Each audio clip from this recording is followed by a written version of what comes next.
Okay, recording started. Let me share my screen.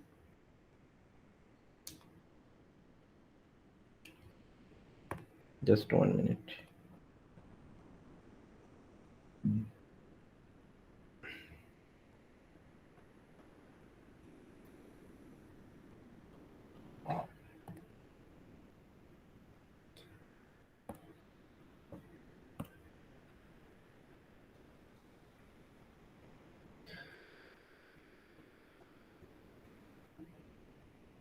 Just 1 minute.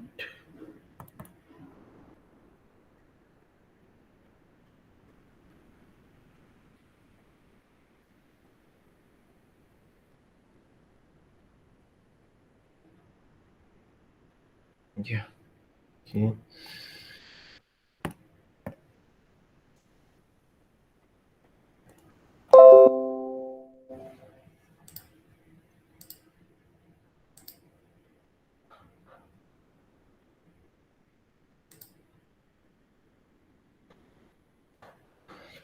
Okay. Nice. Uh, so how many of you are already in campus? Can you raise hand? How many of you are currently in campus? Okay. And Rohit and Vinay are reaching by April 10. Okay, so I think most of you are in campus, but because I'm trying to go for hybrid mode, I've already tested it for this BTech course that I'm taking, that is computer architecture, and I think it is working perfectly. There is no problem for those who are sitting online, because what I'm doing, actually, I'm not using the blackboard or whiteboard of the classroom. In classroom, I'm using the same whiteboard for my tab, and I'm using a Bluetooth microphone for recording. So the same those who are sitting online, they can also observe the class in the same way that they are observing, that you are observing now. And also at the same time, the lecture is also possible to record. But only thing that I need to check is your classroom will be different, and in that classroom, at least the projector should work properly. So that thing I'll verify, and if it is possible, maybe from next week we'll try some hybrid classes. And most probably this week I'll send a email, since I'm the faculty advisor of your batch. So we'll also send a email by this week for your MTPs. So if you can contact with your supervisor, means contact with faculty members, and those who are in campus, I'll advise you all to meet the different faculty members, discuss with them that what are the possibility of do MTPs and all. So this is also, I'll send a mail most probably by today or tomorrow. You'll receive a mail for this, and I think you guys already received the mail for PG seminars. Okay, so those are not related to this course. What is related to this course is, I think I have last lecture was cancelled because I don't know that time that the Friday timetable will be followed on Wednesday. So last moment I had to cancel the class. And but I think in that sense, you got one extra day to understand the concept of NOC. So I'll not spend time on explaining again the concept of NOC, because most basic concept I've already explained in class, and I have given you two additional lectures for clearing the basics of NOC. So please note that whatever or the additional lectures that I've uploaded, that those are also the concept explained in those lectures is also included in your syllabus. Why I don't spend much time on NOC? Because my main intention here is to explain the concept of NOC security, and not the basics of NOC. And if any of you wants to do further work in this direction, then you can always contact me. I have a book for NOC basics. This book, so I can share that book also with you. So I'm not sharing it now because unnecessary it will give you load. So whenever I give syllabus related load, I must be very specific, because I cannot share any random PDF and say read it, because since I'm not following any textbook, it is my responsibility to give you limited load. for the main course. But for your knowledge, there is no limitation, right? If you want to do further work in this direction, then just let me know. I'll share NOC book with you. Okay, so all the basics of NOC, I think I have covered. These diagrams are from last class, so maybe I can remove some diagram, or I'll keep it for some time, because I think the concept that I'll discuss today will be related with this. So what I am doing today is actually I'm following this book. So let me go to the first page of this book. Uh, this is another book, Network on Chip, Security and Privacy. So this book also is I think so you can see there are 485 pages in this book. So obviously I'll not explain you all the concept of this book. I think I'll only explain two chapters of this book, and these two chapters will be included in your exam syllabus. But again, if you are interested to work in NOC, then this is a very interesting book to start working in network on security. I think in last class already I mentioned that in NOC, if you want to work in NOC, it is better to work on NOC securities. But you cannot start working on NOC security unless you don't know the basics of NOC. So in future, if any of you want to work in NOC, first read the basic NOC book, clear all the concept of NOC, and then read this book of NOC security. If you read these two book, I think 2 3 weeks will be enough. But after that you will have a lot of idea that what are the recent research going on in these two areas, and then you can also easily start working in these areas. Why I'm saying this? Because NOC security is a new area, and comparing with the other areas nowadays, the security in any domain, like is memory or in NOC, more people are working, and this area is much demanding. Okay, so what I'll do today, let me go to the chapter that I'll discuss today. I'll actually discuss chapter 11 today.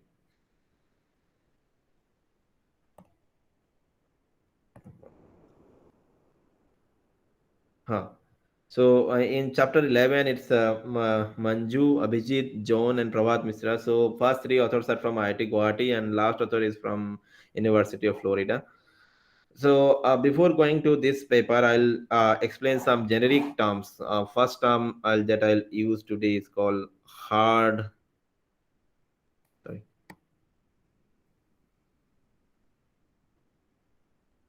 hardware Trojan. I'll use the term HT most of the time, the hardware Trojan. So what is hardware Trojan? Hardware Trojan, you already know what is called Trojan, right? Trojan means someone who is sitting inside a place, and no one is can detect that it's a faulty thing, right? But it can disclose the identity, or it can do some wrong thing. So hardware Trojan means, suppose this is your chip.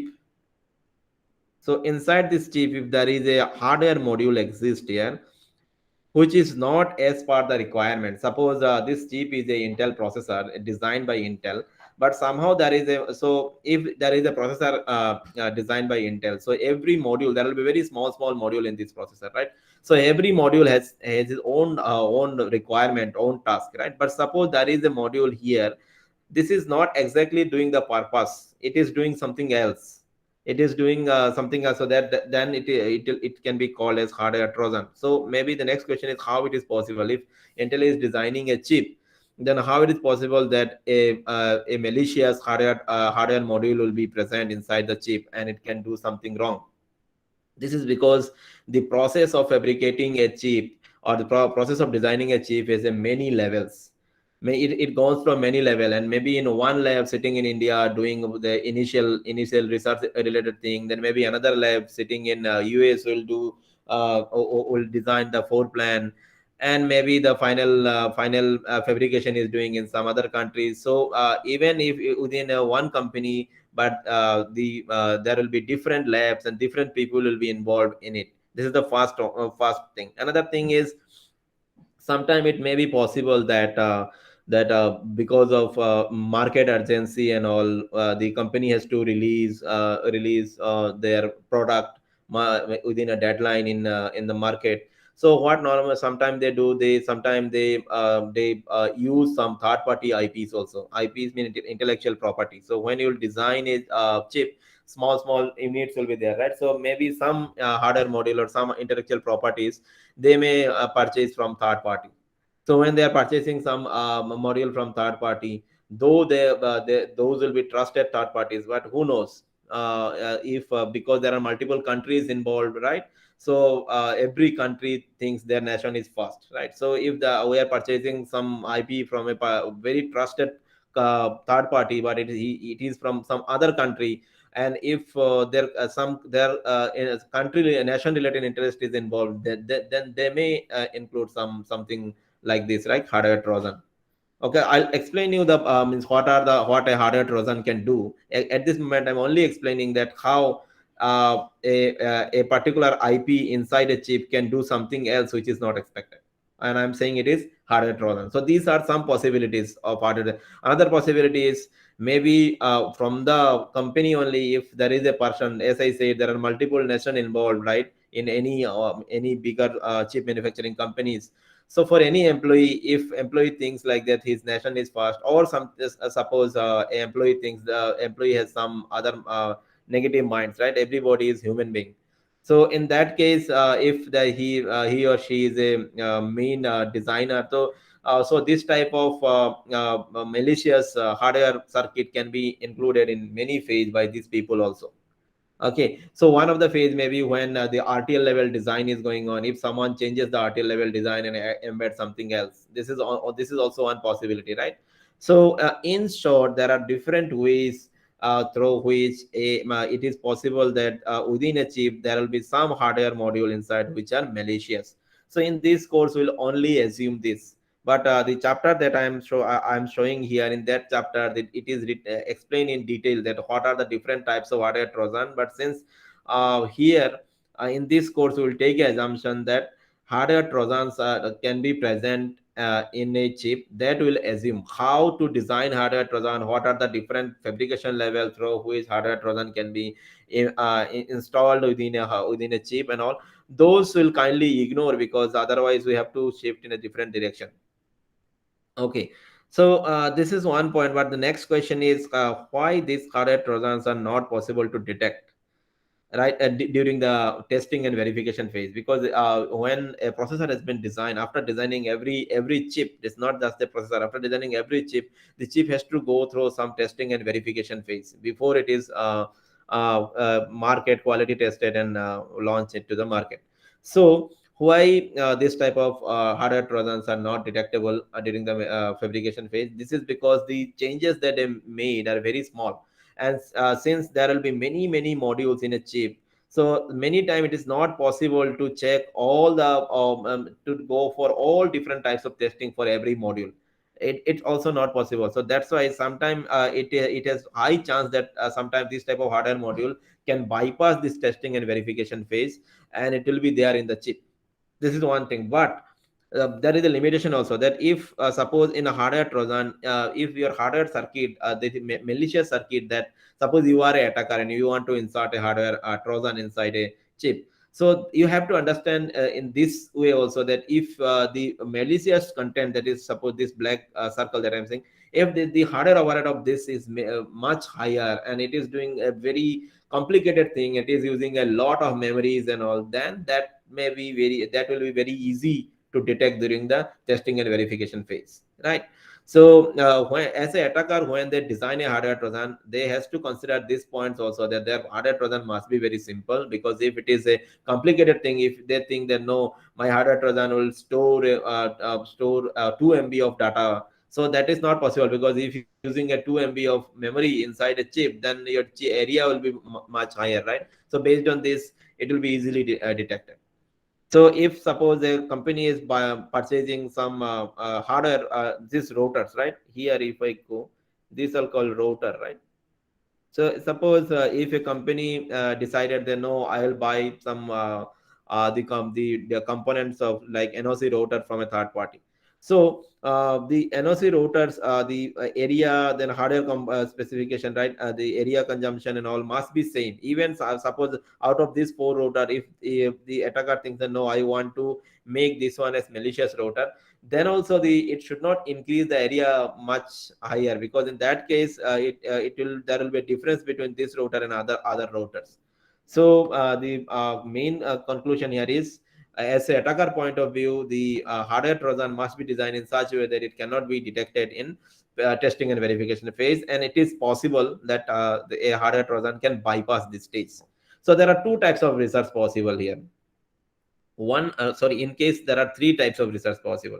First is improving the research in the area of testing and verification. Maybe the testing and verification side may be improved much further, that if that stage become much smarter, then this type of hardware trojan will be detected during the verification phase only, right?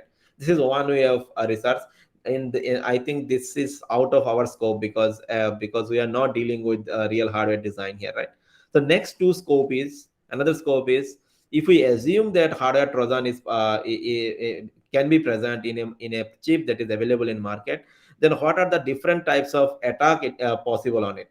Means what are the different types of attack a hardware trojan can do? Here also we can search, we can do research. Now the question is why we are thinking as a attacker here, right? Because here what we are saying that we can do research, that what are the different types of attack possible if there is a hardware trojan available in the chip. So here we are thinking in as a attacker, right? But this is also a good approach. Why? Because if we don't think about this direction, that if this type of hardware trojans are there and what are the possible attacks can be happen in a chip, if we don't think in this direction, then there will be no countermeasures also coming, right? First we need to think about the attack, and if we don't think about the attack, then someone else who has a different mentality, who is actually trying to attack the chip, those people will launch this type of attack, and those attack will be not detected, right? And they can successfully perform some attack. So that's why one direction of research is find out that what are the different possible attacks is the what different types of attack possible in if there is a presence of hardware trojan in the chip. This is one direction. And another direction is the countermeasures, obviously. If this type of attack is possible, then how to handle attack one, how to handle attack two. This is called countermeasures. And once you are proposing countermeasures, you have to again consider that if you are proposing some countermeasure, then that countermeasure should not degrade the performance significantly, right? If it is degrading the performance of the chip significantly, then this is not a countermeasure, right? And cannot be considered, right? So there are many aspects. That's why the security area is challenging. So far whatever I have discussed today is nothing directly connected with NOC. Whatever I am saying is common for any hardware chip, and it may be possible in hardware trojan can be possible in memory controller, hardware trojan can be possible in DRAM controller, right? It can be possible in any other component of the chip. So that's why this is a big area of research, but we'll only concentrate on the HT in NOC. What are the different hardware trojan possible within the network on chip? So that is the our only that this point. This is the point that we'll discuss in this course. But you should remember that what is called hardware trojan in terms of the entire chip. So if we talk about NOC, I think all the component of NOC I think already covered. So if this is the TCMP, right? This TCMP I have explained that there are multiple tiles, each tile is connected with some on-chip network, right? That is called NOC. So what is called router, what is called link, that I have explained. See what is called network interface, that I also explained. This is the network interface. So if a tile wants to communicate with any other tile, then first the packet will go to network interface, right? And then it is the responsibility of network interface to divide it into multiple fleets, create a head fleet, and every head fleet needs some basic information like source, destination, and some other information. So those information will be put in head fleet, and then first head fleet will be communicate, and then according to one whole protocol, wherever the head fleet will go, all the body fleet will follow the head fleet, right? So all this concept I think already discussed in class, and I hope you already know it. So and see, whenever we are discussing here NOC, we are adding attaching NOC with a term called TCMP, but it may not be every time. It's not required that only TCMP is using an NOC. Even if you go with other chips, also any modern chip, the concept of NOC is still there. But why we are combining the concept of TCMP and NOC here? Because if we combine TCMP and NOC, then in future it will give us a better understanding of other problems that we will discuss. And also, since this course is for mainly for computer architecture, so and we are mainly concentrating on multi-core processors. So TCMP is a modern multi-core processor, right? Most of the modern multi-core processor is based on TCMP. That's why we are trying to understand NOC for TCMP only. But you have to remember this point that NOC is also exists for any other chips also, because basically any on-chip communication is performed through the NOC, where bus is not a good option. Okay, so now if I go back to the paper, so I'll advise you to read the chapter 11. I'll share this book with you, but with one request that do not put it any public domain, because I have only single use copyright for this. I think I can use it for academic purpose, but except this academic purpose, no one should use it for any other purpose, right? So make sure that this paper, if this book, even if I share, it is not you should not put it any public domain, and we will only use it for academic purpose. Okay, so if you I'll advise you to read this introduction section once. You'll understand many important points, and if you have time, though it is not required for the course, some of the important citations, the references here, for example, hardware trojan, they cited just 1 minute. Harriet Rosen, they cited here paper number 28. If you have time, you can read those papers also quickly. You can go through those papers, but again, as I am reminding you that those will not be a part of your main syllabus. So then you will see a section here, overview of hardware Trojan. In this section, see they are explaining the same concept that I'm saying, that a different type, when you design a chip, there are multiple countries may be involved, right? So here, this section is actually circuit level concepts are there, how different hardware Trojans are possible, what are the different types of hardware Trojan, trigger level, trigger type, payload type, then digital, analog, different types of hardware trojans possible. So as I said, we are not discussing much on this point. We just assume that hardware trojan is a trojan, right? It's a hardware trojan which is placed inside a chip, and it can do some activities which is not permitted in that chip. Okay, so now in next section, if we go to this diagram is saying what are the different types of hardware HT impact possible on NOC. As I said, we are only discussing here about the HT on NOC, right? We are only discussing HT on NOC.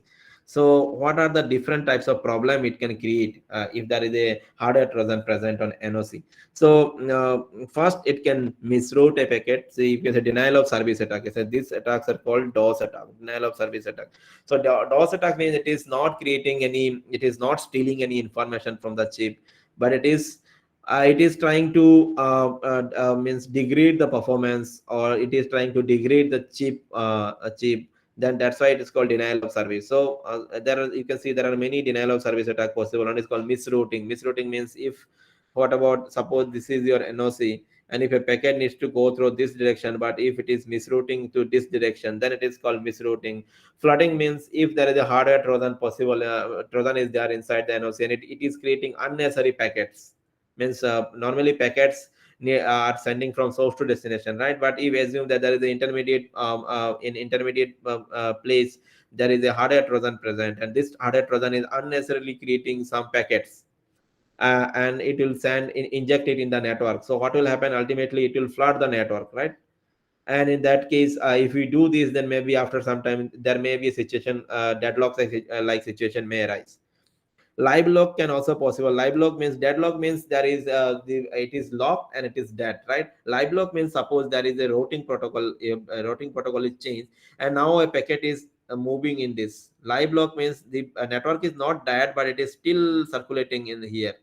So if it will circulate here, then it is a live log. Like, so this type of live log situation may also create by the hardware trojan. How? By misrouting. Means it will, instead of sending it to left, if it is sent into right, and maybe based on this it can create a misroute kind of thing. If you remember the last class, or in the link that I've shared, there are some routing technique like west fast routing, like north fast routing.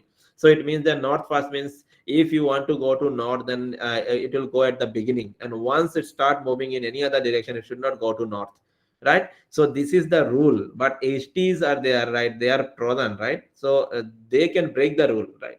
So if there is a trojan, and what it can do, that after some time, after taking some other path, if it forward a packet to north direction. So in not fast routing, this should not be the case, right? Otherwise, it may create deadlock. But it is purposefully doing it. So if purposefully this Trojan do this type of activity, then a deadlock or a live lock can be created, right?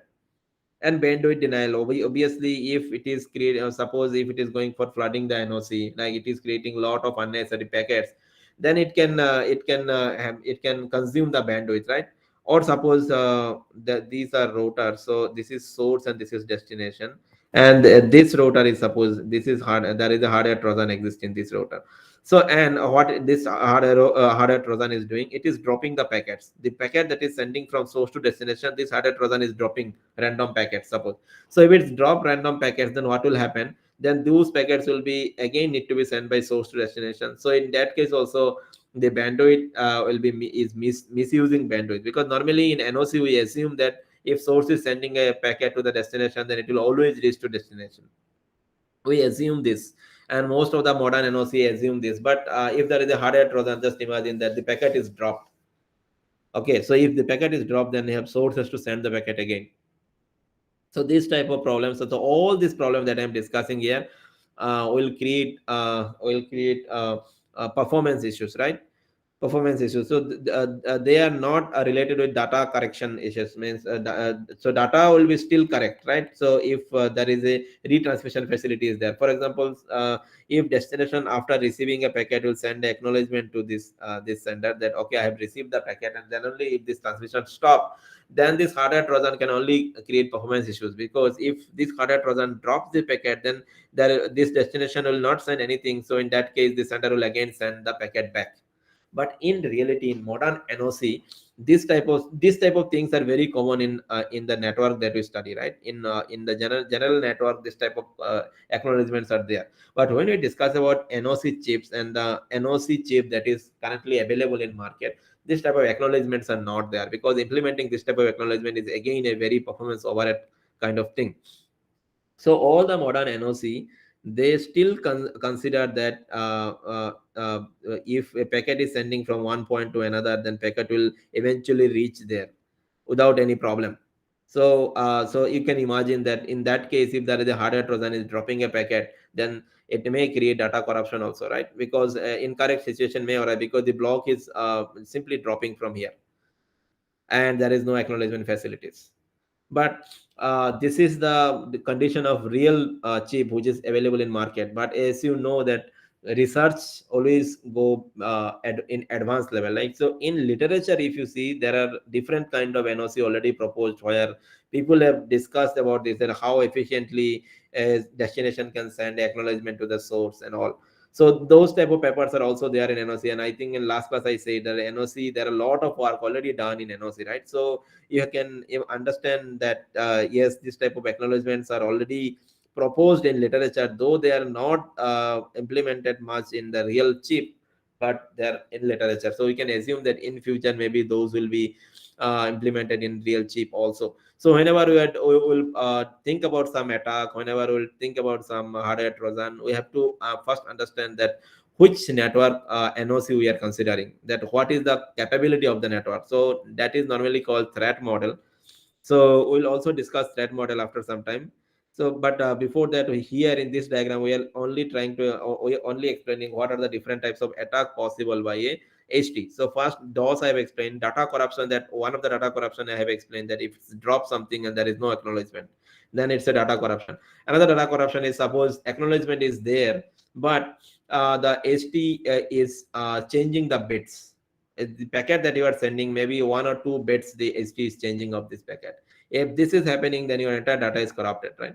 So again, you can see that you can say here that the modern network has error correction concepts is there, right? ECC is there.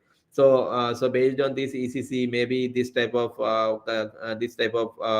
data corruption can be detected. Yes, this type of correction is detected, but as I said, even if you go to ECC, it will increase the delay of the communication.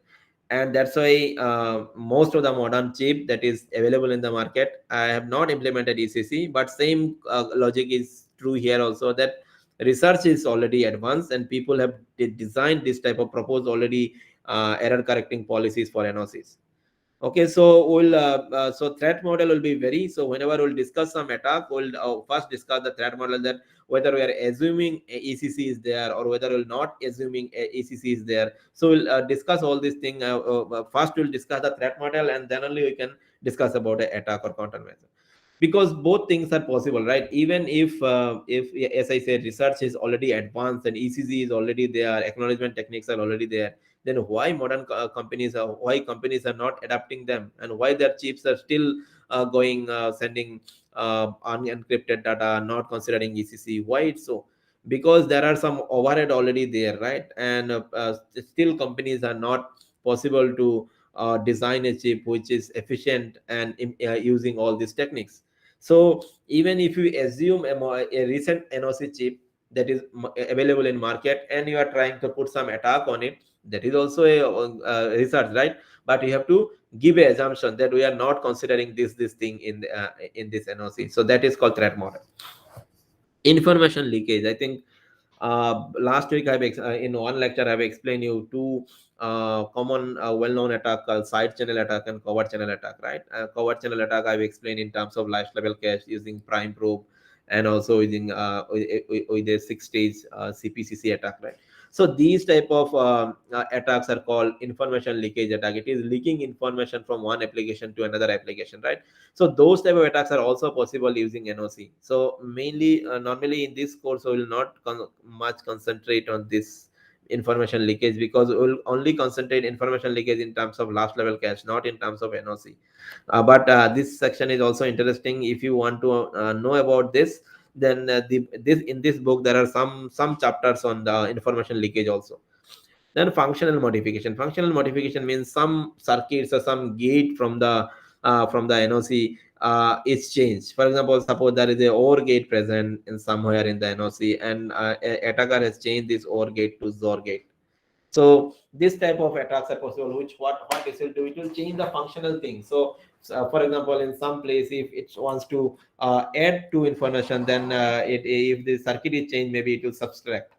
So these type of attacks are called functional modification. So all the three or four module here, these are the possible impact for impact of a hardware trojan if it is present in a NOC. Denial of service I've explained, data corruption explained, information leakage and functional modification I've also explained. But these 2 points will normally ignore in this course.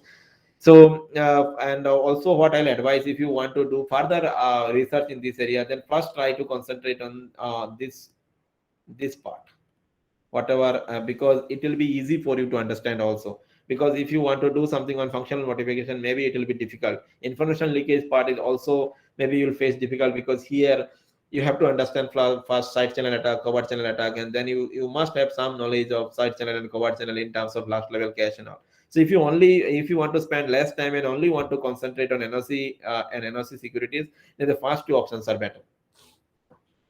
Okay.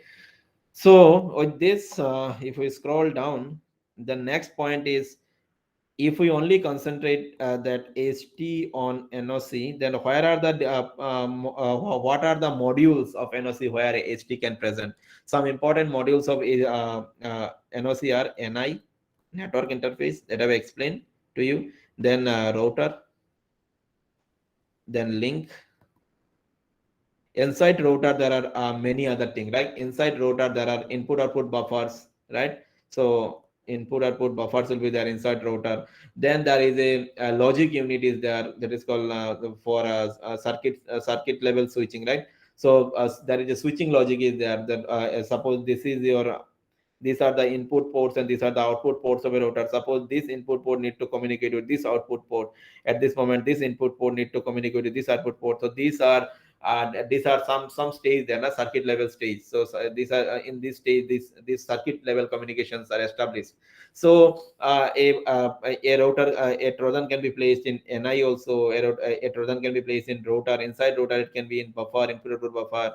It can be in the circuit level communications also. A Trojan can be present in link also. So let us go scroll down here. See, they've explained here what is DOS, what is information leakage, data corruption. You can read it once.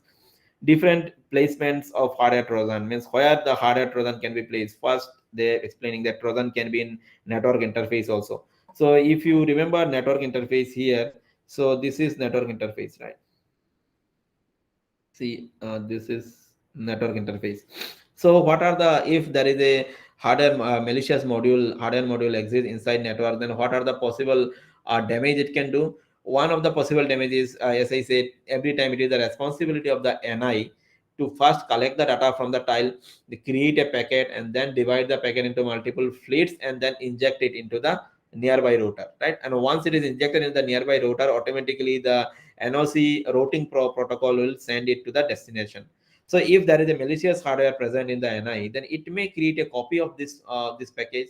Suppose a packet is destined. Suppose packet one is it should go to this, from this to this. But suppose there is a malicious. I'm going for a suppose this is malicious. This, there is a tile here, there is an application running in this tile, there is a tile here, right? It is a malicious application is running on. So if there is a if in this NI there is a hardware Trojan exists, then it when a block need to be sent from this point to, suppose I'm saying it is this is tile X. So and suppose this is tile Y. So if when it is trying to send from tile Y to tile X, it may create a copy of this packet and it will send it to tile Z. So which is not the actual recipient, but it is still receiving all the packets, and based on this it may do some analysis and it may steal some secret information also. So this is one type of attack, right? Even if it is not stealing a secret information, but it will create a lot of bandwidth overhead, right? If every packet is duplicating and it is sending to another application that is running on T2, then it will create a lot of traffic inside the NoC, right? So it will degrade the performance. That's why, as I said, the hardware Trojan may create bandwidth issues, right?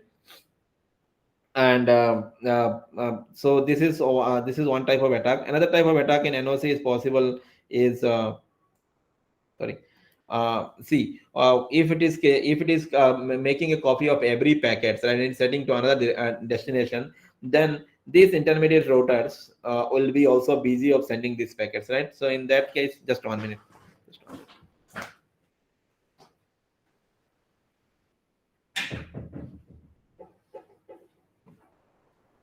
Sorry. So in that case, this router will be busy, and maybe if their buffer in this router will be busy, then they will send a negative acknowledgement to other nearby buffers that they are busy, and that this router should not send any new block to this buffers, right? So in this sense, what will happen? A back propagation will be spread throughout the NoC that some these routers are busy and we should not inject any more packets in the NoC. So ultimately, the performance of the NoC will be degraded.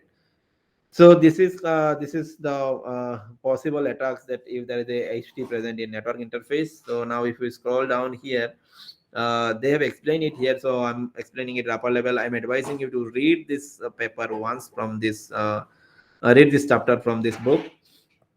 Okay, then Trojan at network link level also possible. So if there is a network,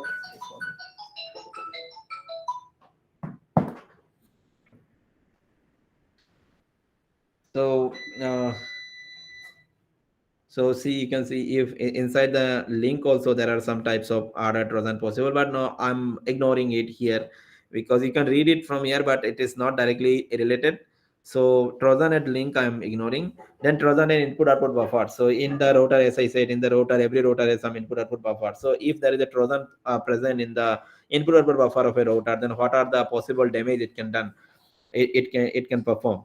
So the one of the possible damages, suppose this is the router, as I said, there are three more out of this router has a hardware Trojan in its input output buffer. So every block that will receive, what it can do, maybe it can change the destination, because every packet is divided into some fleets, right? And first fleet is called head fleet. So, and if the head plate contain the source and destination only, right? And wherever the head plate goes, the other body part of this packet follows the head. So if there is a hardware trojan present in input output buffer, and it can change the destination of the head plate, or it can, then it may travels, then instead of going to the destination here, it will go to some other place, and maybe from that place the block will be dropped, or something else will happen. So what it is doing here, that it is misrouting some information, some blocks, right? So if we do this type of misrouting, then if we assume that there is no acknowledgement is there, then it will corrupt the data. And if there is acknowledgement is possible, then also this actual destination is not getting the data. So after some time, this source must send the data back. So in both way, it is doing damage in the chip, right? This is one option. Another option is, since the input there is a trojan involved in input output buffers, then what it can do, normally input output buffers follow FIFO rules, right? So it may change the insertion and priority of this queue, and maybe it will keep some block more number, much longer time in the cache, or maybe it will give some priority to a particular application. So these type of things can be done if there is a trojan involved in input output buffers. Okay. So they have explained all these things here, and I think, so don't just think that here I'm explaining only the possible attacks. So no countermeasure exists. So people are working in this area from at least from last 2-3 years. So if the attacks are there, so definitely people are also trying to propose some countermeasures. So all this attack that I'm discussing here, some countermeasures are already there, and if you read this book, you'll find, for example, in this section also they have explained some countermeasures here. Attack is there, countermeasures are there, but still no one can claim that every the countermeasures that are proposed are 100% accurate, and on top of those countermeasures no more attack is possible, that no one can claim. So attack is there, countermeasures are also there, but still as a researcher, we can still think that, okay, what are the new attacks possible on top of these existing countermeasures, and how to handle them. Okay, another type of Trojan in network router is, as I said, it is in road computation part, RC part. In road computation part, if there is a hardware Trojan present, then instead of suppose a packet should go here, and this is your NoC, right? A packet should go in this direction, but suppose this router has a HT present in this router, so maybe it will deflect the packet in this direction. So this is also what you can say, one kind of attack in the NoC. Why? Because I think this part will discuss in more detail that how if there is a hardware trojan present in the router, and it is misrouting a packet instead of sending it to the proper direction, then what type of problem it can create. Those I'll discuss here. But most important point here in this section is, this type of hardware trojan will be very very difficult to recognize. If I go up here, and if I discuss again this point here, what I say, that what about if a router or if a hardware trojan is modifying the packet, right? It is modifying the source, I think. So modifying a packet needs some more hardware logic, right? Just think about a hardware circuit which is modifying a packet. So modifying a packet needs more logic, right? And where I said that it will change the priority, so in that case also it is the circuit that is required will be little bit complex. So this type of hardware trojans have high chance, means, or the chances is more that this type of trojan will be detected during the testing and fabrication phase. Same thing if we go above, and if I go with the NI level also. So here also we are duplicating the packet, right? Duplicating the packet means you need some hardware the circuit which may be little bit complex. So again, maybe the chances of detecting this type of Trojan is more during the fabrication, testing and verification phase. But the last thing here that I'm discussing here, the Trojan at network router. So what this type of Trojans are doing, this type of Trojans are not modifying the packet. They are not duplicating the packet. They are simply deflecting the packet to a wrong router, right? Instead of sending it to this direction, it is sending it to this direction. So it is just deflecting to the wrong direction. So the hardware, additional hardware required to design this type of Trojan is very minimal, and that's why it is high chance that this type of router will bypass the testing and verification phase. So that's why it is there is a high chance that a HT which can bypass or which can reroute a particular packet, this type of HT, there is a high chance that they will be present in a chip which is available in the market. Okay, so with all this information, we'll start a new section here called sector. You see, so if in this section, what this author did, they proposed fast attack based on this type of attack. One more point here. Oh, sorry.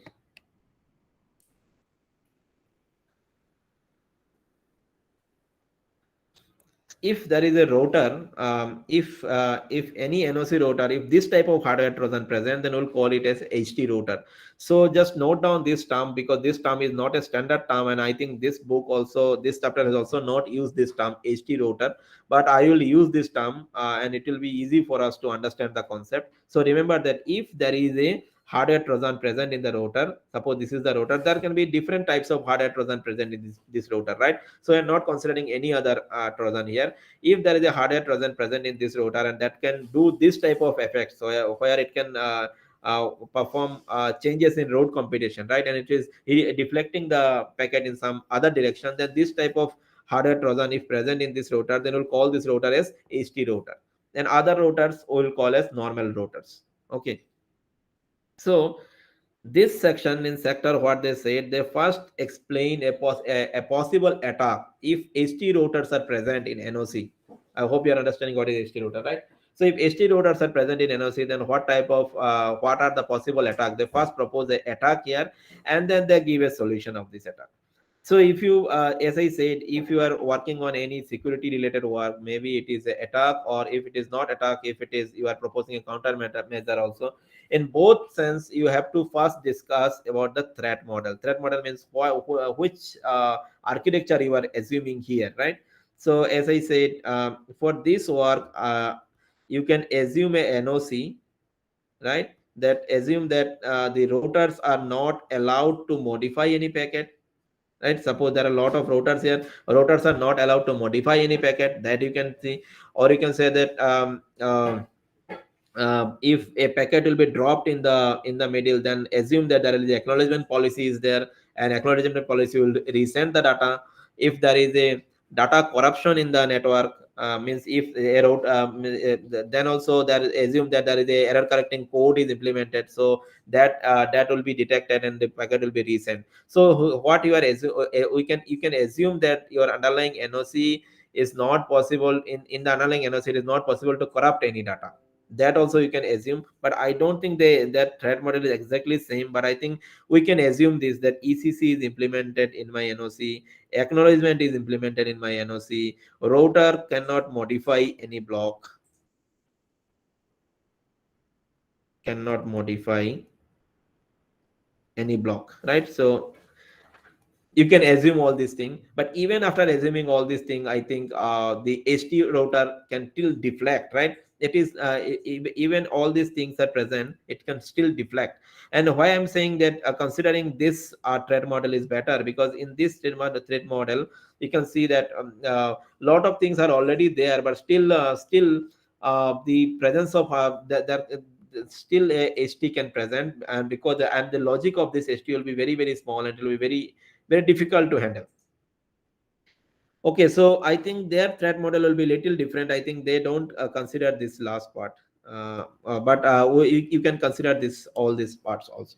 Okay, and we'll assume that in threat model we'll assume that a HT router, out of all these routers, most of them are normal router, but out of all these normal routers, some routers can be HT router, right? Some router can be HT router. And what these HT routers are doing, HT routers are deflecting the blocks. Suppose this router is HT, so there are four connections are there, right? So this router is suppose HT router. So suppose a block should go from to this direction, then sometimes the HT will reflect it to this direction. Sometimes it will reflect it to this direction. But you have to understand that it is not that every block, the hardware Trojan will not reflect or deflect every block, every packet. If it deflect every packet, then it will be easy to detect, right? This Trojan can be detected easily in the verification phase also, because it is creating a blockage, right? Because if you send some packet from this is source, sorry, this is destination, and this hardware Trojan is deflecting every packet, then maybe this type of Trojan can be detected in the verification phase. But if the Trojan is smart one and it is only deflecting occasionally, it is not deflecting every time, then those type of hardware Trojan will be difficult to detect. So in threat model, we'll assume that the hardware Trojan that we are considering here is occasionally deflecting. It's not deflecting every time. And sometimes it will deflect in left direction, sometimes it will deflect in right direction. So it will also non-deterministically it will deflect in different directions. So this is our threat model, and if this is the threat model, then what kind of attack it is possible? You can ignore this mathematical part also from this chapter, or you can read it once. They are actually the basic the concept only. They have written in mathematical terms. And there, if you go to this figure, they say that suppose this router has the hardware Trojan, and they've defined in different regions of this NOC. This in terms of this hardware Trojan, this is the north side, south side, west side, east side, northeast, right, southeast, southwest, northwest. These regions. So you have to remember these terms, because many times when you read an NOC paper, then they use this type of terms: north side, south side, west side, east side, like this. Okay, so now I'll go to the I'll explain the attack only for the first attack here. Suppose this is the source, a packet is sending from this point, this is source, and this is destination. Packet is sending. So if the underlying routing protocol is XY routing protocol, then how it will send? The packet will go first in X direction, right? And once it reach here, then it will go to Y direction. This is how a XY routing protocol perform, right? First it will go to X, and then it will go to Y. But assume that where the X direction routing is completing, this is a hardware Trojan. This router is a HT router. So what this can do here, the possible, instead of after reaching the block here, see, it can send it here also. This is a deflecting. And suppose this is a innocent router. If this is an innocent router, then when it will receive a packet and it will see that, okay, source is 39, destination is this, so it will understand that, okay, if destination is this, then according to XY I have to send it to this here. So what it is doing, if HT is forwarding a packet to this innocent router, the packet will receive here, and again this innocent router will understand that as per XY routing I should again send it to HT, because the destination is D1. So see this, there will be a live block here. It's possible, but as I say, the HT is smart. It will not perform this live block infinitely. So after some time, maybe this packet will be sent here. If this router is again innocent, then the moment it will receive the packet, again it will realize that, okay, as per XY routing I have to send it to the upper router, so which is again HT. So this type of possibilities are there. Maybe after some time it will forward the block to the proper direction, and it will reach to the D1 also. But here intermediate, what this router is doing, it is creating unnecessarily uh, performance degradation, unnecessary latency, and based on this also it will create a congestion in these routers, intermediate routers, right? Because the same packet is rotating here. As a result, other nearby routers will also get feedback message that don't send any new information to me, don't send any new packet to me, because my buffer is full. So in this way it can create a congestion throughout the NOC. Okay, so this is the common problem here of router deflection. So since today it is already 10, so I'm stopping here. So in next class I'll discuss about this attack in more detail, and after discussing the attack I will also discuss the possible countermeasures. But after discussing countermeasure, I'll again explain that what are the things that can be done on top of it. There are many possible attacks still there, which is not covering by the countermeasures that they have explained in this chapter. So all these things I'll discuss in this course. So most probably next two lectures will be on NOC securities only. So I'm stopping here. If you have any question, you can ask.